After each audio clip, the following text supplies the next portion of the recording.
आषाढी एकादशीच्या अत्यंत पवित्र आणि शुभ पर्वावर आपल्या सर्वांचे मनापासून स्वागत. आषाढी एकादशी, ज्याला आपण देवशयनी एकादशी असेही म्हणतो, हा धार्मिक आणि आध्यात्मिक दृष्टीने वर्षातील सर्वात मोठा आणि फलदायी दिवस मानला जातो.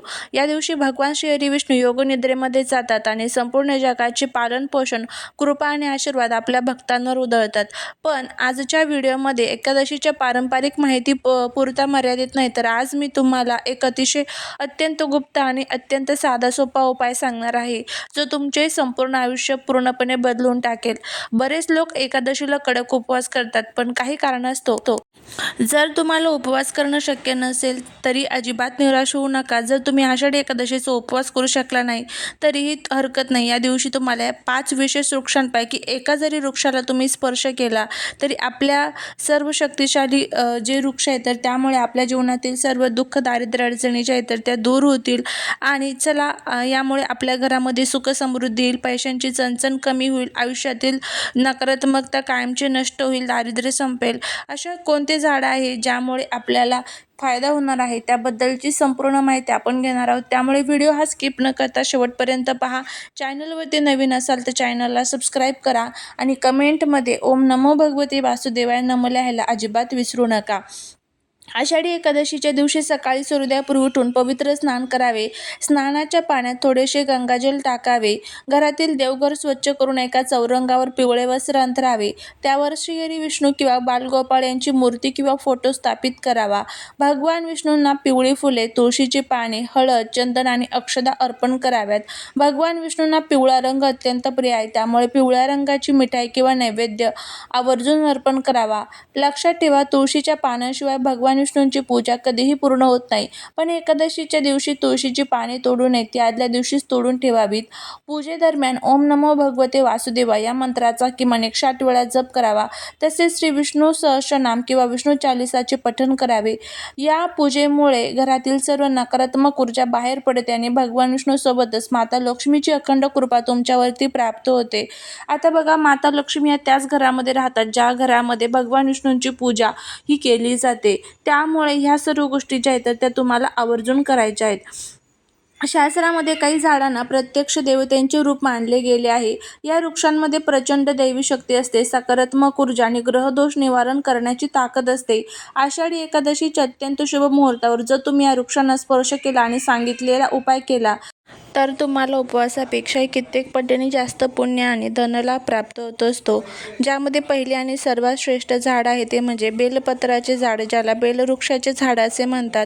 बेलपत्राचे झाड सामान्यतः भगवान शिवाशी जोडलेले मानले जाते, परंतु आषाढी एकादशीच्या दिवशी बेलपत्राच्या झाडाला स्पर्श करण्याचे आणि त्याची पूजा करण्याचे अनन्यसाधारण महत्त्व आहे. शास्त्रानुसार बेलपत्राच्या झाडाच्या मुळामध्ये माता लक्ष्मीचा वास असतो. खोडामध्ये भगवान विष्णू, फांद्यांमध्ये त्रिदेव ब्रह्मा, विष्णू, महेश आणि पानांमध्ये अष्टलक्ष्मी यांचा वास असतो. एकादशीच्या दिवशी बेलपत्राच्या झाडामध्ये साक्षात श्री विष्णू आणि माता लक्ष्मी एकत्र विराजमान असतात. या दिवशी या झाडाला स्पर्श केल्याने शरीरातील सर्व नकारात्मक ऊर्जा, वाईट नजर आणि दारिद्र्य दूर होते. ज्या लोकांच्या डोक्यावर कर्जाचा डोंगर किंवा ज्यांना व्यापारात सातत्याने नुकसान होत आहे, त्यांच्यासाठी हा स्पर्श आणि उपाय साक्षात संजीवनी ठरते. आता बेलपत्राच्या झाडाजवळ उपाय करायचा महाउपाय तो कशासाठी आहे तर बघा कसा आहे. त्यामध्ये तुम्हाला काय करायचं आहे, एकादशीच्या दिवशी संध्याकाळी बेलपत्राच्या झाडाजवळ जा. सोबत शुद्ध गायीच्या तुपाचा एक दिवा, थोडेसे कुंकू, हळद आणि 1 रुपयाचे नाणे घेऊन जा. प्रथम बेलपत्राच्या झाडाला दोन्ही हाताने स्पर्श करा. ओम नमः शिवाय किंवा ओम नमो भगवते वासुदेवाय या मंत्राचा 11 वेळेस जप करा. स्पर्श करताना मनात ही भावना ठेवा की तुमच्या आयुष्यातील सर्व आर्थिक संकटे हे झाड शोषून घेत आहे. झाडाच्या मुळाशी तुपाचा दिवा लावा आणि दिव्याच्या समोर ते 1 रुपयाचे नाणे ठेवा. त्यावर हळदी कुंकू वाहा. माता लक्ष्मी आणि भगवान विष्णूकडे हात जोडून प्रार्थना करा, हे भगवान, माझ्या घरातील दारिद्र्य दूर करा आणि अखंड लक्ष्मीचा वास राहू द्या. प्रार्थना झाल्यानंतर ते नाणे उचलून घरी आणा आणि तुमच्या तिजोरीत किंवा पाकिटात ठेवा. हा उपाय केल्याने काहीच दिवसात धनाचे नवे मार्ग उघडतात. घरात पैशांची कधीही कमतरता भासत नाही. त्यानंतर भगवद्गीतेमध्ये खुद्द भगवान श्रीकृष्णाने म्हटलेले आहे ते म्हणजे दुसरे झाड, ज्याला म्हणतात भगवान कृष्ण म्हणतात की वृक्षांमध्ये मी पिंपळ आहे. आता पिंपळाचे जे झाड आहे तर ते खूप पवित्र असते. आषाढी एकादशीला पिंपळाच्या झाडाला स्पर्श करणे म्हणजे साक्षात भगवान विष्णूंना स्पर्श करण्यासारखे आहे. पिंपळाच्या झाडामध्ये ब्रह्मा, विष्णू आणि महेश या तिन्ही देवांचा वास असतो. एकादशीच्या दिवशी माता लक्ष्मी पिंपळाच्या वृक्षावर निवास करते. एकादशीच्या दिवशी सकाळी किंवा संध्याकाळी पिंपळाच्या झाडाला स्पर्श करून 7 वेळा प्रदक्षिणा घाला. प्रदक्षिणा घालताना ओम वासुदेवाय नमः मंत्राचा जप करा. त्यानंतर झाडाच्या मुळाशी थोडे कच्चे दूध आणि पाणी अर्पण करा. यामुळे पितृदोष, शनिदोष दूर होतो आणि अडकलेला पैसा परत मिळतो. त्यानंतर तिसरे जे झाड आहे ते म्हणजे तुळशी. तुळशीला हरिप्रिया म्हणजेच भगवान विष्णूंची अत्यंत प्रिय मानले जाते. ज्या घरात तुळस प्रसन्न असते तिथे कधीही दुःख किंवा दारिद्र्य येत नाही. तुळशीच्या रोपात साक्षात वृंदा म्हणजेच माता लक्ष्मीचे रूप वसलेले असते. एकादशीच्या दिवशी तुळशीला स्पर्श करून प्रार्थना केल्याने घरातील क्लेश, आजारपण आणि पैशांची टंचाई कायमची संपते. एकादशीच्या दिवशी तुळशीच्या रोपाला हलका स्पर्श करून ओम नमो भगवते वासुदेवाय मंत्राचा जप करत तुळशीभोवती 3 वेळा प्रदक्षिणा घाला. संध्याकाळी तुळशीजवळ गायीच्या तुपाचा दिवा नक्की लावा आणि त्यात एक लवंग टाका. यामुळे घरामध्ये सुख, शांती आणि समृद्धीचा पाऊस पडतो. त्यानंतर पुढचं जे झाड आहे ते म्हणजे आवळ्याचे झाड. आवळ्याच्या झाडालाच धात्रीचे वृक्ष असे देखील म्हणतात. आवळ्याचे झाड हे भगवान विष्णूंना अत्यंत प्रिय आहे. शास्त्रानुसार आवळ्याच्या झाडात भगवान विष्णू आणि माता लक्ष्मीचा प्रत्यक्ष वास असतो. आषाढी एकादशीला आवळ्याच्या झाडाला स्पर्श केल्याने सर्व पापे नष्ट होतात. वायपेज यज्ञाचे पुण्य मिळते. आवळ्याच्या झाडाला स्पर्श करून त्याला हळदीचे कुंकू लावून पिवळा धागा बांधावा आणि आपली आर्थिक प्रगतीसाठी प्रार्थना करावी. हा उपाय केल्याने नोकरी आणि व्यवसायात अचानक धनलाभ होतो. अडकलेली कामे वेगाने पूर्ण होतात.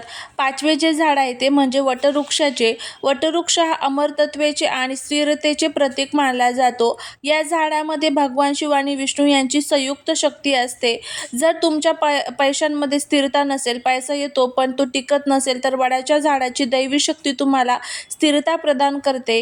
एकादशीच्या दिवशी वडाच्या झाडाला स्पर्श करून ओम नमः शिवाय किंवा ओम नमो भगवते वासुदेवाय या मंत्राचा जप करा. झाडाच्या मुळाशी थोडा गूळ आणि पाणी अर्पण करा. यामुळे घरातील आर्थिक आवक वाढते आणि कौटुंबिक सौख्य लाभते.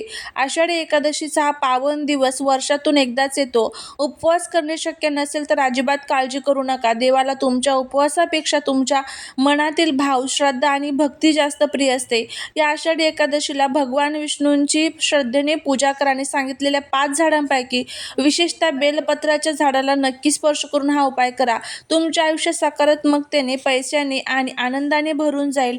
आणि शक्य झालं तर जे काही उपाय सांगितलेले आहेत तर ते उपाय करत असताना प्रत्येक झाडाजवळ एक दिवा नक्की लावा. कोणत्याही एका झाडाला तुम्ही स्पर्श करू शकता. यामुळे आपले जे काही दोष आहेत तर ते दूर होतात. दैवी शक्ती आपल्याला प्राप्त होते आणि जीवनातील सर्व संकटांचा आपल्याला जे काही आहे तर ते दूर होण्यासाठी मदत होत असते. नक्की तुम्ही करून बघा. याचा तुम्हाला खूप चांगला फायदा जो आहे तर तो बघायला मिळेल. झालेली सेवा ही महाराजांच्या चरणी रुजू करते. व्हिडिओ जर आवडला तर लाईक, शेअर आणि सबस्क्राईब करायला विसरू नका. भेटूया एका चांगल्या नवीन व्हिडिओसोबत, एका नवीन माहितीसोबत. तोपर्यंत सर्वांना श्री स्वामी समर्थ.